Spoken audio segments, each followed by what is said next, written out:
నమస్తే, this is Sourya. Welcome to our channel. ఈ రోజు మనతో పాటు సీనియర్ జర్నలిస్ట్ దాము బాలాజీ గారు ఉన్నారు. వారితో మాట్లాడదాం. నమస్తే సార్. నమస్తే. సార్, రాజాసాబ్ కలెక్షన్స్ ఎట్లా ఉన్నాయి? అంటే మూవీ వరకు అయితే మాత్రం డిసప్పాయింట్మెంట్ కనిపిస్తూ ఉంది. సో మళ్ళీ రీఎడిట్ చేస్తారు అని అంటూ ఉన్నారు. బట్ ఇప్పటి వరకు ఉన్న కలెక్షన్స్ ఏంటి? యూఎస్ కలెక్షన్స్ కానీ యాక్చువల్గా ఫస్ట్ డేనే భయంకర నెగిటివిటీ వచ్చేసింది. ఇది డిజాస్టర్ అనే టాక్ అయితే వచ్చేసింది యునానిమస్గా. అప్పటికి కొంతమంది ప్రభాస్ అభిమానులు కావచ్చు, లేకపోతే మారుతి ఫ్రెండ్స్ కావచ్చు, వాళ్ళు కొంత ఈ సినిమా బాగుంది అని రాసిన వాళ్ళు కూడా చాలా మంది అయితే ఉన్నారు. మీకు సినిమా చూడడం రాదని రకరకాలుగా వాళ్ళు కూడా పెడుతున్నారు. కానీ ఈ కామన్ ఆడియన్స్ నుంచి అయితే విపరీతంగా వీడియోలు డైరెక్ట్గా. రెండోది ప్రభాస్ ఫ్యాన్సే చాలా కోపంగా ప్రభాస్ ఫ్యాన్స్ మారుతి అడ్రస్ ఎక్కడ, అదేదో కొండాపూర్ అన్నారు, మాకు తెలియదు ఎక్కడ ఉంది కొండాపూర్, ఇవన్నీ అడుగుతున్నారు. ఇది వేరే టౌన్లలో నుంచి. ఆ వీడియోలంతా విపరీతంగా వైరల్ అయిపోయింది. వాళ్ళకే నచ్చలేదు ఇది. సో అంటే ప్రభాస్ సినిమాకి ఈయన కానీ ఆయన ఎస్కేఎన్ కానీ ప్రొడ్యూసర్లు, ఆయన ఎగ్జిక్యూటివ్ ప్రొడ్యూసర్ ఈ సినిమాకి. సో వీళ్ళంతా కూడా విపరీతంగా హైప్ ఇచ్చారు. మారుతి అయితే ఏ రేంజ్లు ఇచ్చాడంటే, ఇది సినిమా నచ్చపోతే మా ఇంటికి వచ్చి నన్ను నిలదీయండి, గల్లా పట్టుకోండి, మాది కొండాపూర్లో విల్లా పేరు కూడా ఏదో చెప్పాడు, నెంబర్ కూడా చెప్పాడు, విల్లా నెంబరు ఇవన్నీ చెప్పాడు. కానీ విల్లా సెక్యూరిటీ ఉంటుందో అలో చేయరు అనుకో, ఆయనకు కూడా తెలుసు విలాస్ కి సెక్యూరిటీ ఉంటది. రమ్మని రావాలి, లోపల నుంచి రమ్మంటే గానీ వాళ్ళు పంపిరు బయట నుంచి. సో ఏదేమైనా అంత ధైర్యంగా అంత ఇదిగా చెప్పడంతో జనాలు ఈ మధ్య అందరూ ఇదే చేస్తున్నారు. రిలీజ్ అయితే నేను వదిలి వెళ్ళిపోతా ఇండస్ట్రీ అంటాడు, ఇంకో ఆయన నన్ను గెల్ల పట్టుకుని అంటాడు, ఇంకొక ఆయన చెప్పుతో కొట్టుకుంటాడు. ఇలాగా అంటే ఏదో ఒకటి చేసి సినిమాకి రప్పించాలన్న ఒక ఇది డెస్పరేషన్ కనబడుతుంది. ఎందుకంటే వాళ్ళు డబ్బులు పెట్టి తీస్తారు, సినిమాకి ఓపెనింగ్కే రాకపోతే ఎలాగా అనుకుంటారు. ప్రతి ఒక్కరికి కాకిపిల్ల కాకి ముగ్గుద్దులాగా వాళ్ళ సినిమా వాళ్ళకి బాగానే అనిపించవచ్చు. పైగా పక్కన ఉండే వాళ్ళు సినిమా ఇండస్ట్రీలో ఏంటంటే పక్కన వాళ్ళు చించా బ్యాచ్ ఉంటారు, చింజకి తాళం వేస్తుంటారు. భలే ఉంది సార్, భలే ఉందే, నాకు అసలు కన్నీళ్ళు వచ్చాయని, నాకు గట్టిగా నవ్వడం ఇవన్నీ చేస్తుంటారు ఇంప్రెస్ చేయడానికి. ఎవడు కరెక్ట్గా చెప్పేవాళ్ళు ఉంటారు. అందుకని చాలా ఆనెస్ట్గా చెప్పేవాళ్ళని ఎప్పుడు పక్కన పెట్టుకోవాలి అభిప్రాయాన్ని. అది చేయరు కొంతమంది. ఇంతకుముందు ఏం చేసేవాళ్ళు అంటే కామన్ ఆడియన్స్ని ఎవరినో దారిని పోయేవాడిని పిలుచుకొచ్చి కూడా చూపించేవాళ్ళు. అది బెటర్ సార్. అది కూడా రామనాయుడు ఇలాంటివి చేశారు కొంత. అంటే దానివల్ల ఏమవుతుందంటే ఒక మామూలు ఆడియన్స్ ఏ ఎక్స్పెక్టేషన్ కూడా ఎవరినో పోయే వాళ్ళు పట్టుకొని వచ్చి చూపిస్తే వాళ్ళు ఇది నాకు నచ్చలేదు సార్, అది బాగుంది సార్, వాళ్ళ రియాక్షనే తెలిసిపోతుంది. వాళ్ళు గమనిస్తేనే దేనికి నవ్వుతున్నారు, దేనికి ఎక్కడ ఇది అవుతున్నారు, ఎమోషనల్గా ఎక్కడ ఫీల్ అవుతున్నారు, ఇవన్నీ తెలిసిపోతాయి. సో దాన్ని బట్టి మళ్ళీ కొంత మార్చడం అనేది గతంలో చేసేవాడు. ఇవాళ ఏంటంటే పాన్ ఇండియా సినిమా అయిపోయింది. దీంతో ఒక్కోసారి ఏంటంటే డైరెక్టర్ కూడా ఫ్రీడమ్ ఉండట్లేదు. డైరెక్టర్ని కూడా ప్రొడ్యూసరు టీం పెట్టుకుంటారు, హీరో టీం ఒకరు ఉంటారు, వీళ్ళందరూ వచ్చి మీద పడిపోయి ముక్కలు చేసేస్తూ ఉంటారు. అది జరుగుతుంది. ఒక్కోసారి వాళ్ళ వల్ల మంచి కూడా జరుగుతుంది. ఎందుకంటే ఏమన్నా డైరెక్టర్ దగ్గర ఫాల్ట్ ఉండి కరెక్ట్ సీన్ తీయలేకపోయినా, కరెక్ట్గా అది స్క్రిప్ట్లో బాగుంటుంది కానీ సీన్ తీసినాక అదేమి ఎఫెక్ట్ ఉండదు. స్క్రిప్ట్ చదివేటప్పుడు మనకు నవ్వు వస్తుంది, సీన్ తీసినాక నవ్వు రాదు. సో ఇలాంటివి రకరకాలు జరుగుతాయి సినిమా అంటే.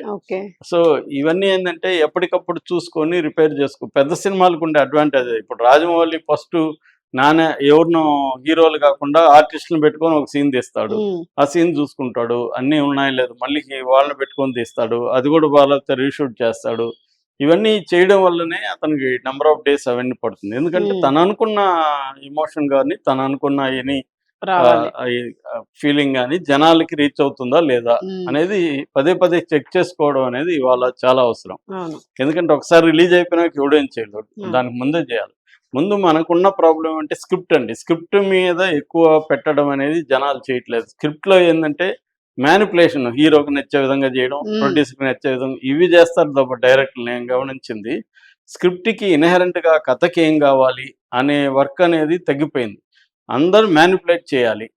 హీరోకి ఫస్ట్ ప్రొడ్యూసర్కి చెప్పేటప్పుడు వీడిని ఎలా ఇంప్రెస్ చేయాలి, డైరెక్టర్ హీరోకి చెప్పేటప్పుడు ఇతన్ని ఎలా ఇంప్రెస్ చేయాలి. ఈ ఇంప్రెషన్ అనేది అక్కడ వరకే ఆగిపోయి కథకి ఏమేమి కావాలి, కథ ఫ్లోలో ఎలా ఉంది, ఇది ఎవడు చూసుకోవట్లేదు. దాంతో ఏమవుతుంది, ముక్కలుగా హీరోకి ఏముంది, హీరోకి నచ్చే సీన్లు, హీరోకి నచ్చే విధంగా ఎలివేషన్లు, బిల్డప్లు, ఎమోషన్లు చెప్తారు. ప్రొడ్యూసర్కి నచ్చే విధంగా ఆయనకి చెప్తారు. దానివల్ల ఏం లాభం? సో ఇది ఎవరు చూసుకోవట్లేదు. ఇది అందరూ దీంట్లో బాధ్యులే, ప్రొడ్యూసర్లు, హీరోలు, డైరెక్టర్లు అందరూ కూడా దీనికి బాధ్యతే. కాబట్టి మారుతి ఒకటే బాధ్యత అనేది చెప్పలేము.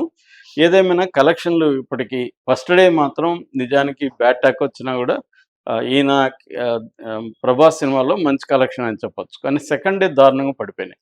సో ఫస్ట్ డే చూసుకుంటే మనకి ప్రీమియర్ థర్స్డే అంటే ప్రీమియర్ షోకి 9,50,00,000 వచ్చిందండి.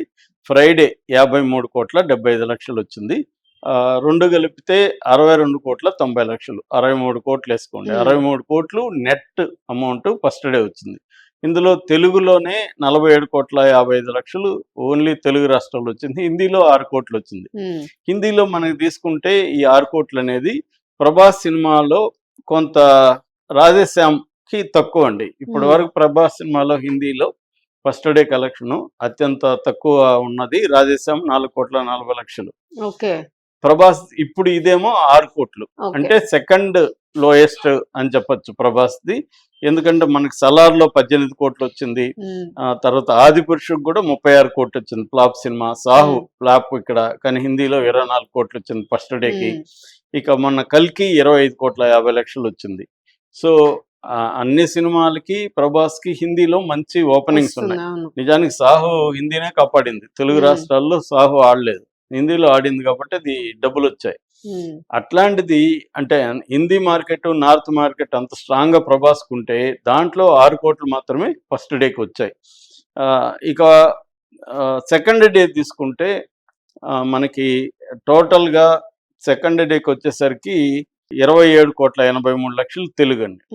22,38,00,000 అండి. ఫస్ట్ డే అంతా 47,00,000, హాఫ్ కంటే ఇంకా తక్కువ పడిపోయింది. హిందీ 5,20,00,000, ఫస్ట్ డే 6 కోట్లు ఉంటే 5 కోట్లు పడిపోయింది. అది కొద్దిగా బెటర్, హిందీనే మాత్రం కాపాడింది. తమిళనాడులో 15 lakhs అండి, కర్ణాటకలో 6 లక్షలు, కేరళలో 4 ఘోరంగా పడిపోయింది. ఓవరాల్ గా సెకండ్ డేకి వచ్చేసరికి అంటే ఫస్ట్ డే అంతా 63 కోట్లు అయితే సెకండ్ డేకి వచ్చేసరికి 27,83,00,000. సో దారుణంగా పడిపోయింది. ఓవర్సీస్ కొంత పర్లేదండి, ఓవర్సీస్ 30 కోట్లు వచ్చాయి. సో ఇక ఆక్యుపెన్సీ రేటు 44% అండి తెలుగులో. ముందు రోజేమో ఫస్ట్ డే 57 ఉంది. సో ఓవరాల్గా ఇది డమాలని పడిపోయినట్టుగానే తెలుస్తుంది. ఎందుకంటే ఎప్పుడైనా కూడా ఫ్రైడే కంటే కూడా సాటర్డే సండే పెరుగుతాయి. వీకెండ్ హాలిడే మూడ్ ఉంటుంది, అందులో ఫెస్టివల్ మూడ్ ఉంటుంది, ఇవన్నీ ఉంటాయి. రెండోది దీనికి పోటీ కూడా లేదు. ఇంతకుముందు కనీసం జన్నాయికన్ ఉంది అనుకున్నారు, ముఖ్యంగా ఓవర్సీస్లో, అక్కడ కూడా లేదు. కాబట్టి నిన్న చాలా వీడియోస్ కూడా బయటకు వచ్చే థియేటర్లు అంతా కూడా ఖాళీగా ఉన్న, ఈవెన్ ఓవర్సీస్లో కూడా, అమెరికాలో అంతా కూడా. ఎందుకంటే ఇవాళ వాళ్ళు అక్కడే థియేటర్లోనే వీడియోలు చేసేస్తా ఉన్నారు. వాళ్ళ కసి అంటే ఇట్లాంటి ఒక బ్యాడ్ సినిమా మనకు $30 పోయిందన్న ఒక కోపము, $30 కాదు, వాళ్ళు ఎక్కడి నుంచో రావాలి ఆ థియేటర్కి, అన్ని పనులు మానుకొని అక్కడికి వచ్చి చూసి ఇంత నిరాశజనకంగా ఉంటే వాళ్ళకి ఆ బాధ ఉంటుంది. అక్కడే వీడియో తీసేసి దాన్ని అక్కడే అప్లోడ్ చేసిస్తున్నారు, అదేమో వైరల్ అయిపోతుంది. ఇలాగా జనాలు ఎవరో పని కట్టుకొని నెగిటివ్ చేయాల్సిన పని లేదు. ఆడియన్సే బాగున్నా బాగాలేకపోయినా ఆడియన్సే దాన్ని వాళ్ళ ఇమ్మీడియట్ గా చేస్తున్నారు. దానికి మోస్ట్ బిలీవబిలిటీ కూడా ఎక్కువ. ఇప్పుడు మనలాంటి వాళ్ళు రివ్యూ చెప్తే అందరూ నమ్మరు, వీళ్ళు పెయిడ్ రివ్యూలు ఉంటాయేమో అనుకుంటారు, లేకపోతే నెగిటివ్ అనుకుంటారు. ఇలాగా ఇతను మనం చెప్తే ఇతనికి ప్రభాస్ నచ్చలే అందుకని ఇట్లా చెప్తున్నాడు అనుకుంటారు, ఇలాగ ఉంటది. కానీ ఆడియన్సే డైరెక్ట్ గా థియేటర్లలోనే కామన్ వాళ్ళు వాళ్ళని చూస్తేనే అర్థమవుతుంది. సో వాళ్ళే దారుణంగా కామెంట్లు పెడుతున్నారు. సో అందువల్ల కలెక్షన్లు అయితే డౌన్ అయిపోయినాయి అనేది చెప్పాలి. మరి కొత్త వెర్షన్ నేను వేశారు కాబట్టి ఈ రోజు ఏమన్నా పాజిటివ్ ఉంటుందా లేదనేది మనకి నైట్ కి ఒక క్లారిటీ వచ్చేస్తుంది. ఇప్పుడు నేను చెప్పినవన్నీ కూడా నెట్ ఫిగర్స్ sacknilk.com బేస్ చేసుకొని నేను చెప్పింది. సో ఓవరాల్ గా అయితే దీనికి నెగటివిటీ విపరీతంగా రావడం వల్ల పడిపోయిందని చెప్పచ్చు. ఏం జరుగుతుందో అసలు సాటిస్ఫాక్షన్ అయితే ఎక్కడ కనిపించడం లేదు సార్. మరి ఏమైనా రీఎడిట్ అయ్యి వచ్చిన తర్వాత ఎట్లా ఉంటుంది అనేది చూడాలి. Thank you sir. Thank you.